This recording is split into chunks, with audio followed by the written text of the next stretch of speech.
Hello, my friend, and welcome to Wisdom Trek. I am Guthrie Chamberlain, your guide to wisdom and creating a living legacy. Thank you for joining us for our 5-day-per-week Wisdom and Legacy Building podcast. This is day 713 of our trek, and time for our Philosophy Friday series. Each Friday, we will ponder some of the basic truths and mysteries of life and how they can impact us in creating our living legacy. We are currently focusing on how to live with less fear. We are exploring the trails on our trek of life that will help us to be fearless. Now, this does not imply that we'll ever reach a point where we are completely without fear, for that is not only impossible, but also not wise.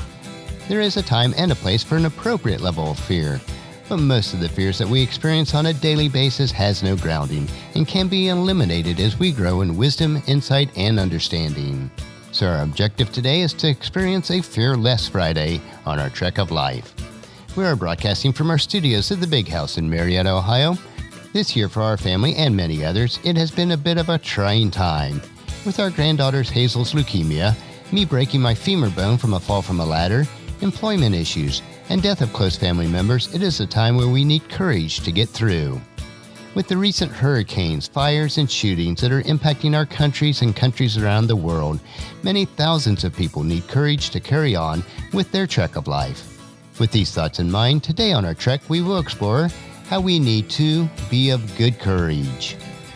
I want to start out today with a couple of humorous stories where fear was not nearly as significant as what many of us have faced this year. I read a story about a man who bragged about how brave he was because he had cut off the tail of a ferocious, man-eating lion with his pocket knife. When he was asked why he hadn't cut off the lion's head, the man replied, "Well, someone else had already done that." And there's another story about a little boy who was having trouble sleeping during a storm. You know what it's like, and most of us have been there. After Mother tucked him in bed, and she was about to turn off the light, he asked with a tremor in his voice, "Mommy, will you sleep with me tonight?" The mother smiled and gave him a reassuring hug. "I can't, dear," she said. "I have to sleep with Daddy." A long silence was broken at last by a shaken little voice who said, "He's a big sissy." Do not fear, or fear not. It's a common phrase found throughout the Bible. In fact, we are warned about being fearful over 360 times from Genesis to Revelation. Therefore, I believe it must be important for us to study this. Our scripture reference is from the Old Testament book of Deuteronomy. Deuteronomy was written by Moses 1,400 years before the birth of Christ. It is the fifth of 5 books penned by Moses, and the first 5 books of the Bible are called the Pentateuch. Penta meaning 5, and tut is book or vessel. It's a wonderful book written over a span of only a month.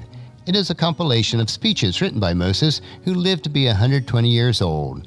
At the end of his life, God appointed Joshua to be his successor, and our specific scripture today are words of encouragement from Moses to the nation of Israel and the words of encouragement from Moses to Joshua. So let's read Deuteronomy chapter 31, verses 6 through 8. "So be strong and courageous. Do not be afraid, and do not panic before them. For the Lord your God will personally go ahead of you. He will neither fail you nor abandon you." Then Moses called for Joshua, and all the Israelites watched. He said to him, "Be strong and courageous, for you will lead these people into the land that the Lord swore to their ancestors that he would give them. You are the one who will divide it among them as their grants of land. Do not be afraid or discouraged, for the Lord will personally go ahead of you. He will be with you. He will neither fail you nor abandon you." So we see here that Joshua is leading a new generation of Israelites into the land God had promised his forefathers, Abraham, Isaac, and Jacob. Joshua led them into the promised land, the land known as Canaan. Biblical history tells us about a covenant that was made between God and Abraham, the father of all nations.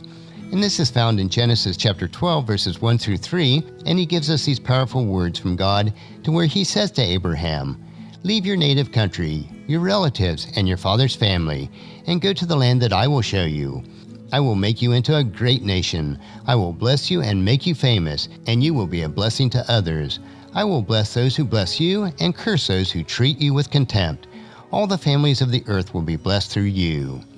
And then moving on through chapter 15, verses 5 and 6, "Then the Lord took Abram outside and said, 'Look up into the skies and count the stars if you can. That's how many descendants you will have.' And Abram believed the Lord, and the Lord counted him as righteous because of his faith."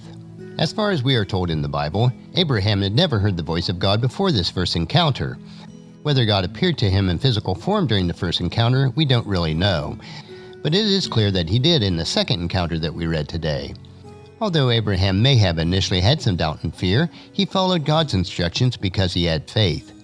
The biggest difference for Abraham is that he would be leaving an area that was core to his family and civilization to a place that was just emerging. Abraham has to start new in a place that was previously unknown to him. He goes by faith to an unknown land. Joshua also goes by faith into an unknown land, the same promised land that God had promised Abraham. Throughout our lives, God may lead us into places that were previously unknown to us, too. We too must trek through life by faith. God spoke to Abraham and Sarah, his wife, "Go into the land that I will show you." God told Moses to go to a place that he did not know. God, speaking through Moses, told Joshua to go to a place that he did not know. So I'll ask you today, where is your trek of life taking you? Abraham, Moses, and Joshua's journeys begin with hesitation and with some fear. God said, "Go, and do not be afraid." As with us, there may be first hesitation, then fear, but ultimately there will be hope. If we follow God's precepts that are found in His Word, then there is always hope, no matter what we are facing at the time. In Joshua chapter 1 verse 6, he was told, "Be strong and courageous, for you are the one who will lead these people to possess all the land that I swore to their ancestors I would give them." Strength and courage are the foundation we need to set out, to continue, and to ultimately complete our journeys. Be of strength and good courage. No journey's destination is completely known. None of us really know what each day may hold. Think of your own life and the decisions that you are facing. Do you trust that God is directing you? Or do you feel separated for some reason? Is there some behavior that is holding you back? A sacrifice that you must make, if you will. God is asking each of us for our all. Scripture is full of references throughout the Old and New Testaments. So let me ask you another question. Are you facing a particular challenge? Has the economy beaten you down? Are you struggling with some addiction or relationship problem? Be of strength and good courage. Nothing is too big to bring to God, nor is anything too small. One of the things that I've noticed on my own trek of life is that we grow through adversity. When we endure, when we trust that God will lead us through the unknown, there is always a story of faith on the other side of the trek. If there is one thing I can do for you as a friend, it is to encourage you each day on your trek of life. During the many times in my life that I have endured hardships, and I have, I trust that my stories will help you. I know that we'll all face more hardships in the future, and although we may have hesitation and fear at times, ultimately we do have hope. Strength and courage are the foundation that we need to set out, to continue, and to ultimately complete our journeys. Next Fearless Friday, we will explore facing fear in the valley. I know that you'll find these insights interesting and profitable in living a rich and satisfying life. Our next trek, though, will be Mindshift Monday, where we will help you to live differently by thinking differently. So encourage your friends and family to join us and to come along with us on Monday for another day of Wisdom Trek, creating a legacy. If you'd like to listen to any of the past daily treks or read their associated journals, they are all available at wisdom-trek.com. You can also subscribe to iTunes or Google Play so that each day's trek will be downloaded to you automatically. And thank you so much for allowing me to be your guide, your mentor, but most importantly, I am your friend as I serve you through the Wisdom Trek podcast and journal. And as we take this trek of life together, let us always live abundantly, love unconditionally, listen intentionally, learn continuously, lend to others generously, lead with integrity, and then leave a living legacy each day. I am Guthrie Chamberlain, reminding you to keep moving forward, enjoy your journey, and then create a great day every day. See you on Monday.